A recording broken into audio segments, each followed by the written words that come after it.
Entre 1.400 i 3.000 nens podran optar a una de les places que el Departament d'Acció Social oferirà durant la Setmana Blanca de febrer o març.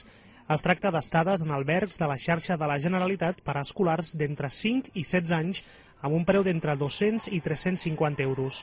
Els nens podran seguir cursos d'anglès, arts escèniques i plàstiques, astronomia, música, esport i neu. El nou curs escolar obliga a buscar alternatives als pares i aquesta serà la resposta de l'administració pública.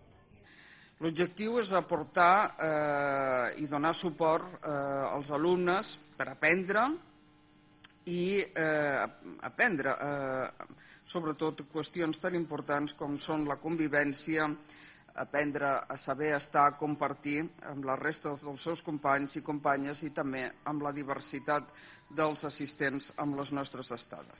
El sistema educatiu català té aquest any gairebé 800.000 alumnes en edat escolar i ells també hauran de parar una setmana a meitat de curs. Amb aquesta iniciativa, la Generalitat no s'ha fixat l'objectiu d'assumir tota la demanda. Els pares seran els que decidiran i en molts casos hauran de ser creatius.